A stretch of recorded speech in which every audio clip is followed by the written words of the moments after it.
Voz é meio, palavra é mensagem, sem a qual a voz fica sem sentido. O Grupo Imagem e Credibilidade e a Companhia da Voz se uniram para levar até você comunicação integrada, credibilidade da voz. Alexandre Jardim.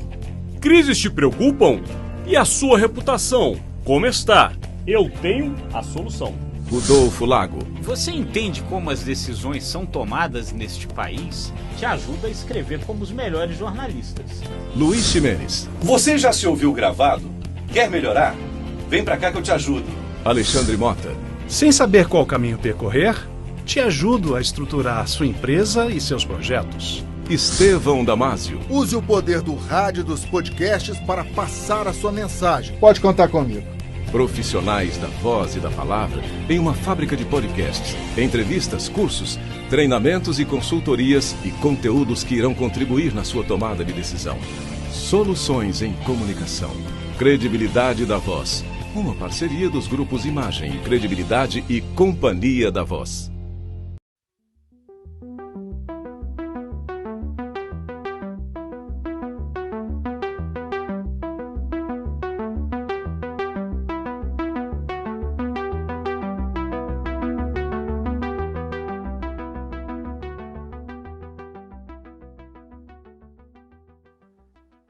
Oi, pessoal, tudo bem? Sejam todos muito bem-vindos, bem-vindas a mais uma edição do JBR Saúde, uma parceria do Grupo Imagem e Credibilidade com o Jornal de Brasília. Hoje nós temos o prazer, ele já esteve aqui conosco, mas volta por um motivo muito justo e importante. Dr. Rafael Vinhal, psiquiatra, trabalha no Hospital da Criança, leciona na Faculdade de Medicina do Governo do Distrito Federal, e nós vamos falar sobre este mês de setembro, né? Setembro Amarelo.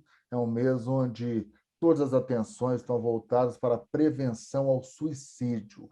E por que nós decidimos colocar em pauta com o mês praticamente acabando? Porque eu acho que nunca é demais nós tocarmos nesse tema, que ainda é considerado um tremendo tabu.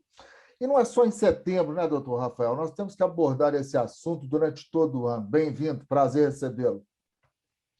Aí, muito obrigado pelo convite, Estevão. É sempre um prazer estar aqui com vocês. Boa noite. E sim, a gente precisa sempre tocar nesse assunto, né? O mês de prevenção do suicídio ele vem para chamar a atenção, mas a gente precisa prevenir ao longo do ano, né? De alta prevalência, de alta incidência, o comportamento suicida na população. E se nós não falarmos sobre isso, a gente não vai atingir uma prevenção. Você sabe que eu participei de um evento que reuniu imprensa, representantes da saúde, psiquiatras, mas tem muito tempo isso. E naquela ocasião, nós da imprensa, os jornalistas que participaram, nós fizemos até um meia-culpa, porque tem uma regra que a imprensa não noticia suicídio, né? Tem um tabu em torno daquelas mortes. E aí a gente entrou numa seara que, será que a gente tem que continuar escondendo isso? Né? É claro que há casos de suicídio, todos são chocantes, mas há alguns muito violentos. Né? Você pode até não colocar em pauta, mas eu acho que continuar mascarando essa realidade não fará bem para a sociedade, não, doutor Rafael. É um tema que eu gostaria até de ouvi-lo sobre isso. Com certeza. Isso é um tabu e até um mito, na realidade, de que a imprensa não pode falar sobre o suicídio. Na realidade, é o contrário. A imprensa ela deve falar sobre o suicídio. A OMS tem até um manual, Organização Mundial da Saúde, sobre medidas de prevenção ao suicídio. Uma das medidas é justamente esta divulgação. Olha. A imprensa ela pode, sim, divulgar os dados epidemiológicos, divulgar sobre o suicídio, de quando a pessoa, por exemplo, ela está em uma situação de sofrimento para ela procurar ajuda, métodos de evitar aquele fato. O que não pode acontecer é uma transmissão midiática a tempo e a hora, por exemplo, de uma tentativa ou de um comportamento suicida, ou de, por exemplo, a imprensa ensinar a população a como efetuar o ato. Claro, né? Então, claro. Ao contrário, existe até um conceito sobre isso que a gente chama de efeito papageno, que é quando a gente divulga dados sobre prevenção. Isto é positivo e é recomendado. Daqui a pouco nós vamos entrar nessa seara da prevenção, que é importantíssima. É só destacando que nesse trabalho, o CVV, né, o Centro de Valorização da Vida, são uma das referências em nível nacional, são voluntários, e às vezes o ombro amigo, uma conversa, como resolve, hein, doutor Rafael? Sim, o CVV ele faz um lindo trabalho voluntário, né? CVV 188, a ligação é gratuita, né? Basta a pessoa acionar a linha e ligar, né? Ela vai encontrar alguém ali disposta a ouvi-la sem julgá-la, numa perspectiva de acolhimento humanizado, né? Numa perspectiva humanista, para poder apoiar aquela pessoa. Muitas vezes, nós nos curamos por meio da fala. Quando nós falamos, né, o que a gente chama de catarse, a gente organiza os nossos pensamentos, os nossos sentimentos, né? Então, é uma estratégia muito positiva e apoiada pelo Ministério da Saúde, o Centro de Valorização da Vida número 188. Que bom. Uma frase do senhor me chamou a atenção. Eu acho que poucos conseguem fazer isso hoje, né? Ouvir sem julgar. É difícil fazer isso?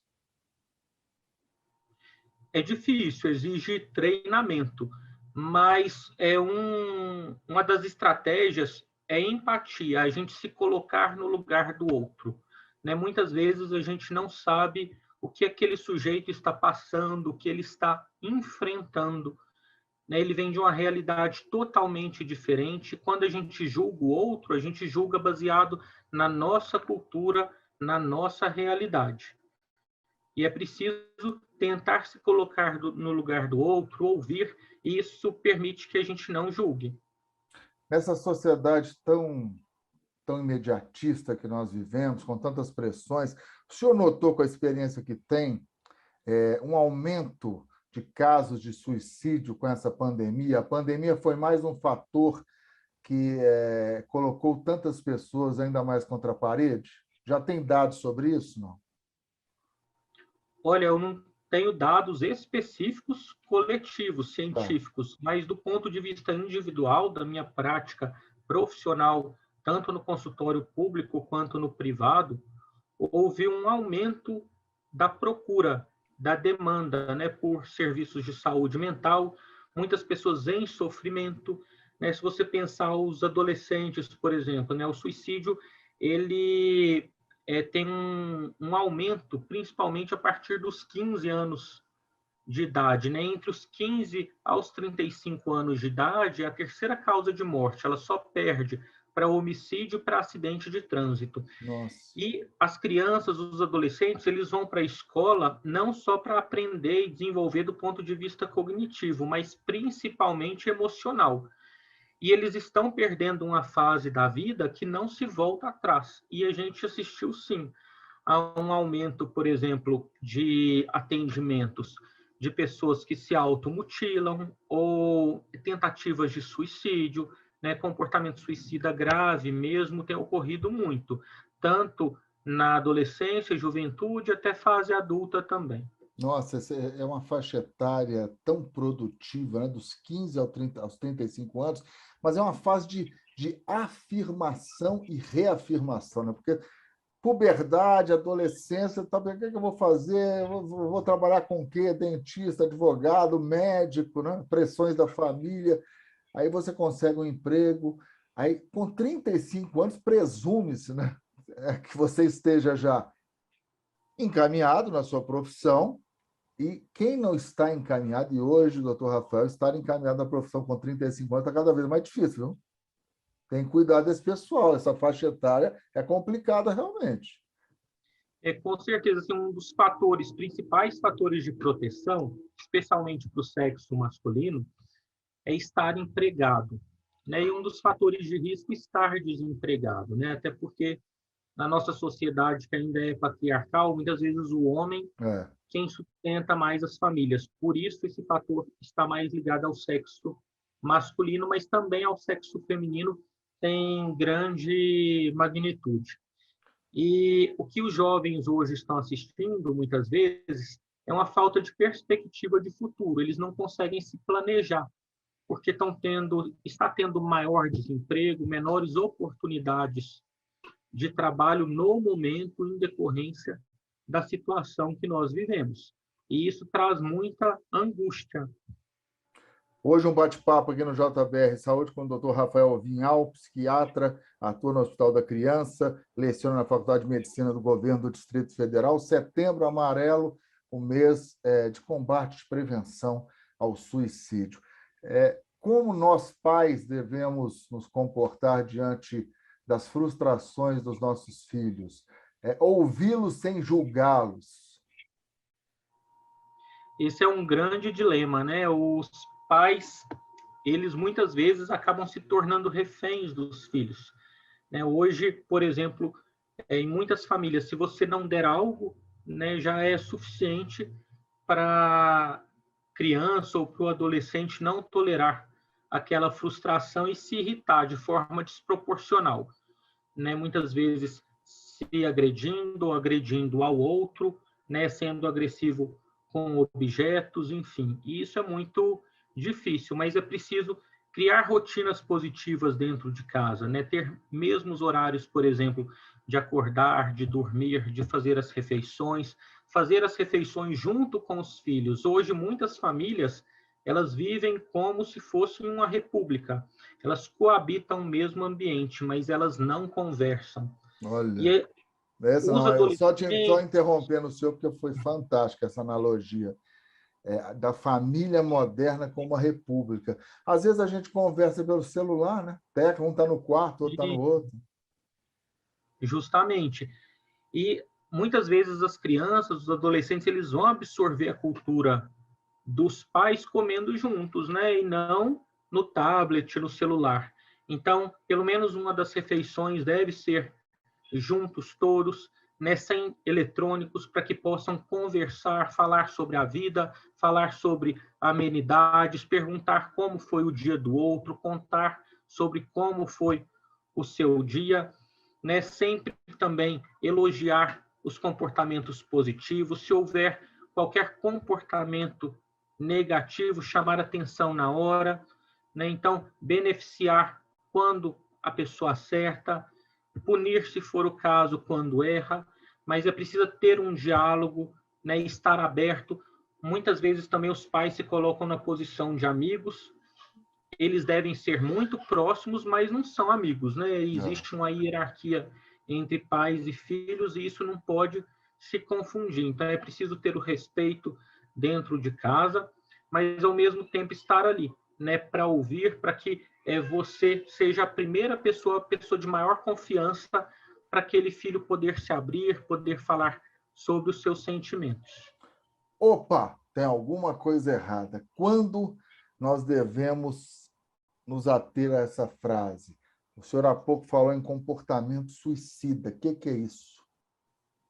O comportamento suicida, ele é um espectro, né? Ele vai desde uma intenção suicida, um desejo subjetivo de morrer, né, até uma ideação suicida, quando a pessoa já começa a pensar em ela provocar a própria morte, chegando ao planejamento suicida, onde ela faz planos estruturados, pensa nos meios, nas estratégias, quando ela vai efetuar o ato, até, né, o suicídio consumado, as tentativas, né, quando ela tenta, mas não consegue, e o suicídio consumado quando ela é exitosa naquele ato, né? E a gente tem também o comportamento para-suicida, que seriam muitas vezes as automutilações, as autolesões, onde não há intenção suicida naquele momento. Entendi. Mas mesmo as automutilações, quando elas não são tratadas, ela pode sim se tornar no futuro um comportamento suicida. Mas e como a gente pode ficar atento? Porque o que acontece muitas vezes quando alguém provoca a própria morte, você vê a família falando: meu Deus, eu nunca percebi nada. Como chegou a esse ponto? Era tão feliz. Como é que a gente descobre isso, doutor Rafael? Na realidade, 97% das pessoas que suicidam, elas têm um transtorno mental diagnosticado. Estes outros 3% muitas vezes, quando se faz uma autópsia psicológica, eles também já demonstravam sinais de transtorno mental, né? Então, na realidade, às vezes, o indivíduo ele iniciou com algum leve transtorno mental que não foi identificado pelos familiares, né? É preciso sempre estar atento. O que mais chama atenção é uma mudança abrupta, ou do comportamento, ou do humor, né? E sob qualquer perspectiva de mudança, né, a gente deve ficar ligado, perguntar. Perguntar é preventivo. Então, perguntar como você está, né? Se você está bem, se tem tristeza, se a tristeza ocorre na maior parte dos dias, se já pensou em morte, e ir abordando a pessoa, né? Quando você pergunta, a pessoa se sente confortável em falar. Quando você não pergunta, a pessoa jamais ela vai falar. E todos que querem morrer, na verdade, eles não querem morrer, eles querem aliviar uma dor, aliviar um sofrimento. Então, muitas vezes, na maioria das vezes, a gente consegue prevenir ou evitar, né? Quando a gente acolhe, a gente escuta, a gente encaminha para um tratamento psicológico, se necessário, a gente encaminha para um tratamento psiquiátrico, e dessa forma a gente consegue prevenir. Em raros casos, né, a gente não conseguiria agir, principalmente em casos onde há tentativas de muito alta letalidade, ou quando o sujeito age com muita impulsividade, ou um sujeito já agressivo, com um transtorno mental muito grave, crônico, por exemplo, com alucinações, ouvindo vozes que ordenam ele se matar. Mas na maior parte dos casos, quando mesmo a pessoa tendo um transtorno mental, se esse transtorno mental está tratado, né, a gente consegue fazer com que ele tenha uma boa qualidade de vida. Que bom, tem tratamento, tem apoio, a gente tem que ficar muito atento, o diálogo é fundamental, o equilíbrio familiar, né? A pessoa tem que se sentir acolhida, com a hierarquia que o Dr. Rafael destacou também nessa entrevista, mas eu acho que nós conseguimos abordar de forma bem didática esse tema. Tem que ter coragem mesmo para abordar esse tema, até dentro de casa, e a pergunta é fundamental. Se você não perguntar, a pessoa, às vezes, não tem liberdade para falar com você. Então, pergunte, questione, né? Sente, vamos bater um papo, que é sempre legal. Doutor Rafael Vinhal, muito obrigado pela participação, parabéns pelo trabalho, viu? Muito obrigado, Estevão. Fico à disposição. Grande abraço para vocês, e esse conteúdo vai estar disponível a partir desta quinta-feira nos canais do imagemcredibilidade.com e, claro, no site do jornaldebrasilia.com.br. Até mais, pessoal. Tchau, doutor Rafael. Até mais. Obrigado.